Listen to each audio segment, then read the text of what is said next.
Assalamualaikum warahmatullahi wabarakatuh. Kami dari kelompok 7 mata kuliah pengembangan evaluasi pembelajaran bahasa Arab.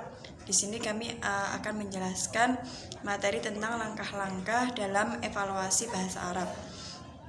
Seperti yang kita tahu bahwa evaluasi pembelajaran bahasa Arab merupakan suatu proses yang sistematis dalam mengumpulkan, menganalisis, dan menafsirkan sebuah data untuk menentukan apakah seorang peserta didik itu telah mencapai suatu target pengetahuan atau keterampilan sesuai dengan tujuan pembelajaran. Untuk melangkah ke evaluasi pembelajaran, di mana evaluasi pembelajaran ini memiliki prosedur tersendiri, di mana pengetahuan akan prosedur dalam evaluasi dan juga pengetahuan akan fungsi-fungsi dari keseluruhan proses ini akan sangat membantu seorang evaluator agar kedepannya tidak menemukan kesulitan-kesulitan dalam melaksanakan evaluasi. Dan evaluasi ini juga bisa untuk bahan revisi untuk sistem sebelumnya yang sudah dilaksanakan. Untuk langkah yang pertama dalam evaluasi yakni ada langkah perencanaan, di mana dikatakan sukses atau tidaknya sebuah program evaluasi ini banyak ditentukan dari langkah perencanaannya. Semakin sempurna langkah perencanaannya, maka akan semakin sedikit kesulitan yang akan ditemukan di langkah selanjutnya. Nah, untuk menuju kesempurnaan di langkah perencanaan ini, apa saja sih yang harus kita lakukan atau yang kita siapkan sebagai evaluator atau sebagai pengajar untuk melakukan atau melaksanakan evaluasi pembelajaran itu sendiri? Yang pertama, kita harus menentukan rumusan kriteria penilaian. Seberapa besar kriteria yang harus kita menjadikan tolak ukur untuk bahan penilaian pada peserta didik. Yang kedua, kita menetapkan aspek-aspek yang akan kita nilai. Seperti yang kita tahu, aspek-aspek penilaian kurang lebih atau secara umum ada 3, yaitu di ranah afektif, ranah kognitif, dan psikomotorik. Nah, untuk selebihnya bisa kita kembangkan dari ketiga ranah tersebut. Yang selanjutnya menentukan metode atau bentuk tes. Bisa melalui tes tertulis, tes lisan, atau juga non-tes seperti yang telah kita pelajari. Yang selanjutnya merencanakan waktu.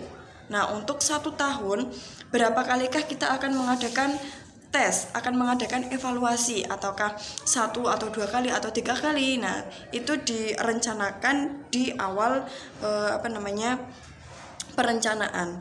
Setelah itu menentukan scoring. Nah, kita mau membuat skor yang seperti apa, membuat penilaian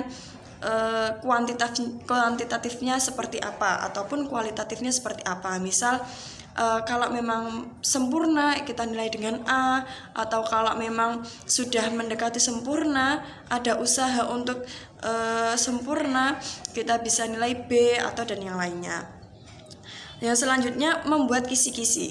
Kisi-kisi itu adalah deskripsi dari soal yang akan kita berikan atau semacam gambaran umum. Nah, sebelum kita menyusun kisi-kisi, maka kita juga harus menentukan kompetensi dasar yang harus dicapai oleh siswa dan berapakah jumlah soal yang harus kita buat untuk dalam satu kompetensi dasar. Selanjutnya yaitu menyusun tes. Nah, tes ini harus sesuai dengan apa yang tertuang dalam kisi-kisi. Yang terakhir yaitu melaksanakan uji coba. Yang selanjutnya pelaksanaan. Adapun langkah-langkah dalam melaksanakan kegiatan evaluasi pendidikan bahasa Arab itu ada 5. Yang pertama, perencanaan yang berisi tentang mengapa perlu dievaluasi, apa saja yang hendak dievaluasi, tujuan dan teknik apa yang hendak dipakai, siapa yang hendak dievaluasi, kapan, di mana, dan penyesuaian instrumen, indikator, dan data apa saja yang hendak digali. Dan yang kedua, pengumpulan data yang berisi tentang tes, observasi, kuesioner, dan sebagainya sesuai dengan tujuan evaluasi. Yang ketiga, verifikasi data yang berisi tentang uji instrumen, uji validitas, dan uji reliabilitas. Dan yang keempat, pengolahan data, yakni memaknai data yang terkumpul, kualitatif dan ataupun kuantitatif. Apakah hendak diolah dengan statistik atau non-statistik? Apakah dengan parametrik atau non-parametrik? Apakah dengan manual atau dengan software? Dan yang kelima, penafsiran data, yakni ditafsirkan melalui berbagai teknik uji, diakhiri dengan uji hipotesis, ditolak atau diterima. Jika ditolak, mengapa, dan jika diterima, mengapa. Beberapa tarif signifikannya, interpretasi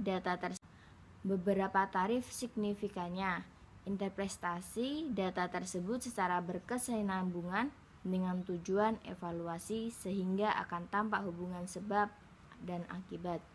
Apabila hubungan sebab dan akibat tersebut muncul, maka akan lahir alternatif yang ditimbulkan oleh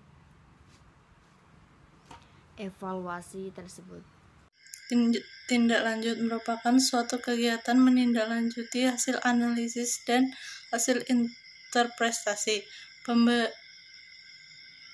kesan, pendapat atau pandangan teoris terhadap sesuatu. Saat evaluasi pembelajaran, tindak lanjut merupakan kegiatan yang saling berkaitan dengan pembelajaran yang akan dilakukan selanjutnya dan evaluasi pembelajaran.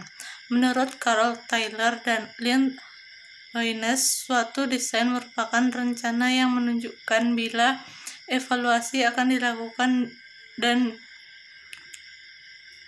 dari siapa evaluasi atau informasi tersebut dikumpulkan. Jadi dari sini dapat diambil kesimpulan bahwa evaluasi merupakan suatu proses terencana dalam mengetahui dan menilai keadaan suatu objek proses pendidikan menggunakan instrumen tertentu dan hasilnya dibandingkan dengan tolak ukur tertentu. Sekian dari kami. Apabila terdapat kesalahan, kami mohon maaf. Assalamualaikum warahmatullahi wabarakatuh.